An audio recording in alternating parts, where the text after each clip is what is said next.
네, 안녕하세요. 이영근의 거짓말을 밝히고 진실을 알리고 정의를 바로 세우고자 하는 유튜버입니다. 자, 이영근 씨는 저의 채널에 와서 계속적으로 도발을 하고 있습니다.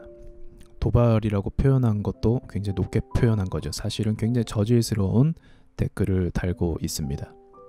그리고 이제 본인의 영상마다 제 이야기를 하기도 하면서 사람들에게 고자질을 하는 거죠. 자, 이 상황만 놓고 봤을 때 저는 사실 저 사람에게 관심이 없습니다. 자꾸 저를 건드리고 저를 비하하고 있지도 않은 사실들을 계속 허위 유포를 하면서 그렇기 때문에 저도 이 사람에 대해서 오히려 이 사람이 더 악하고 범죄자이기 때문에 많은 사람들한테 알려야겠다고 생각을 하게 된 것입니다. 저희 채널에 올 때마다 저에게 구독자 수 자랑하고 조회수를 자랑합니다.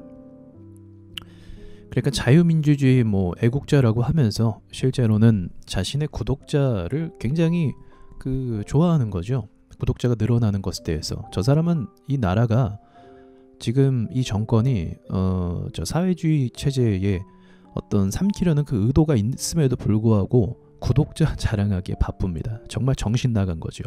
구독자가 문제가 아니라 이영근 씨, 구독자가 문제가 아니에요. 지금 나라가. 아세요? 왜 트럼프가 당선되어야 되는지도 아세요? 트럼프가 왜 당선되어야 되는지 아냐고요. 모르잖아요. 현재 정치 상황이 어떻게 흘러가는지. 왜 트럼프여야 하고 트럼프가 앞으로 어떤 계획이 있을 것이며 왜 트럼프가 중국에 대해서 강경한 대책을 내놓는지 아냐고요. 그걸 알아갖고 사람들한테 알리는 게 애국이고 우파 유튜버입니다. 제발 구독자랑 조회수 자랑 그만하세요. 그게 당신의 우상인 거 알고 있지만 너무 유치해서 사실 봐줄 수가 없어요. 대꾸할 가치조차 없어요. 그래서 계속 침묵했어요. 근데 제가 침묵하니까 마치 제가 막 그런 걸 약올라하는 것처럼 생각을 하는데, 야, 그것도 제 입으로 이야기해야 됩니까? 그냥 당신은 저한테 그냥 사기꾼, 범죄자, 거짓 선교사, 그리고 하나님 앞에 심판받아서 멸망을 당해야 될 그 사람 중에 하나로 보일 뿐이에요. 가룟 유다가 예수님을 배반했죠. 가룟 유다는 그 나라를 지키고자 하는 그 마음이 있었습니다. 이스라엘을 이제 로마 압제에서 벗어나고자 하는 그런 의지와 열망이 차라리 있었어요.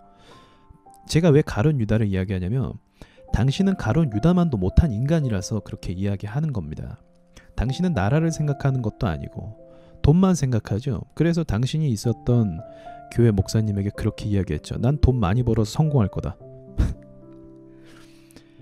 아니, 신학교를 나오고 신대원 나오고 그 보수신학이라는 총신에서 도대체 뭘 배웠나요? 구독자 조회수 자랑하는 거 배웠나요? 당신 나이가 몇 살인가요? 나이도 꽤 많은 사람이 저를 어리다고 계속 반말하죠. 반말 하는 것 제가 솔직히 좀 어이가 없기도 하지만 그게 근데 당신의 수준을 나타난다고 봅니다. 반말하는 거, 만만하게 보는 거, 그렇게 하고 있어요. 굉장히 유치한 행동입니다. 제가 이 말은 꼭 하고 싶어요. 제가 지금 이렇게 당신에 대한 어떤 진실을 알리고자 하는 시도를 지금 출발한 거잖아요. 아직 제대로 시작도 안 했습니다. 이거 제대로 시작도 한 거 아니에요. 저는 시작을 했으면 끝을 봅니다. 무조건. 당신, 제가 이 온 우파 사람들 포함해서 온 기독교계에 당신과 같은 정말 못된 선교사가 있다라는 거, 거짓 선교사가 있다라는 거, 그것을 제가 알리는 거에 목적을 두고 있습니다. 구독자 조회수 자랑 분명히 했죠. 앞으로 보세요. 앞으로 보세요. 이 채널이든 다른 채널이든 제 채널의 구독자 조회수가 어떻게 되는지 당신도 한번 보세요. 근데 전 당신처럼 자랑이나 그런 비교를 하진 않을 겁니다. 왜냐하면 전 당신처럼 그거의 목적이 아니거든요. 저는 구독자나 조회수가 자랑할 마음도 없어요. 그건 제 목적과 그 목표가 아니에요. 상업적으로 하는 인간들이나 구독자나 조회수 자랑을 하겠죠. 전 그런 거에 관심 없어요. 전 오로지 하나님의 말씀이 바르게 전파가 되고 그리고 이 세상 가운데 진실이 알려지는 것에 목적이 있습니다.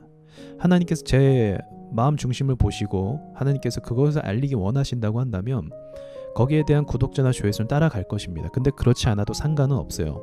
그러니까 당신과 저는 시도와 목적 자체가 완전히 다릅니다. 지금 당신이 자신의 구독자들에게 매일같이 제 이야기를 하는 거, 그전에도 그랬지만 그것은 굉장히 유치한 질투심과 시기심이라는 것도 알고 있어요. 당신이 예전에 저한테 신학적인 토론을 막 요청했지만 그건 억으로, 그러니까 사람들의 관심을 끌려고 하는 행동이었던 것도 알고 있어요. 그래서 응답하지 않은 거예요. 정말 당신이 자신이 있으면 한국으로 와서 저랑 같이 당신이 신대원 나왔던 합동측으로 가자고요. 당신이 있던 노예로 갑시다. 그래서 누가 성경 해석이 맞는 건지 한번 그쪽에다 평가를 받아보자고요. 자신 있으면 오세요. 그런 거 아니면 인터넷으로 유치하게 이런 행동하지 마세요. 태국에서 그렇게 하는 거? 당신 만약 한국에 있었으면 이런 것도 못합니다. 왜? 한국에 있었으면 제가 벌써 찾아갔어요. 그 교회로 찾아가서 당신이 있는 그 담임 목사든지 아니면 뭐 노예 소속이든지 만나갖고 제 결판을 벌써 냈을 것입니다. 왜요? 당신은 저를 거짓말하는 사람으로 몰았고 제가 전하는 복음에 대해서 그 가치를 훼손시켰기 때문에 그렇습니다. 아시겠나요? 근데 당신이 태국에 있고 지금 코로나 사태가 있고 당신은 태국에서 숨어서 온라인으로만 이야기하는 굉장히 유치한 사람으로 밖에 보이지가 않습니다. 그런데 그 유치함이 정도를 넘어섰죠. 계속 정도를 넘어서서 저에 대한 그 음해와 협박과 정도를 너무 넘어섰어요. 협박과 저의 재산권을 침해했고 도둑질한 거죠. 침해했고 그리고 그 계속적으로 유치한 행동을 통해서 저에게 댓글로 공격하고 그렇게 비하를 했습니다. 또 많은 사람들에게 저에 대해서 오해가 될 만한 이야기들을 계속 퍼뜨렸고요. 그 행동에 대한 대가는 분명히 치러야 될 것입니다. 본인이 입으로 뱉은 것이니까 책임을 지게끔 제가 만들 것입니다. 이미 당신은 넘지 말아야 된 선을 많이 넘었고 저는 이제 거기에 대해서 응답을 해서 본격적으로 시작을 할 겁니다. 지금 아직 분명히 얘기하지만 저 시작 안 했어요. 제대로 시작 안 했습니다. 온 교계가 그리고 온 세상이 그리고 자유민주주의를 수요하고자 하는 많은 사람들에게 당신과 같은 도둑놈이 있다라는 걸 저는 알릴 겁니다. 제가 하는 이 행동에 대해서 당신은 더 이상 불만을 갖지 마세요. 당신이 먼저 시작했으니까요. 그걸 분명히 오늘 말씀드리고 이상 메시지 마치겠습니다.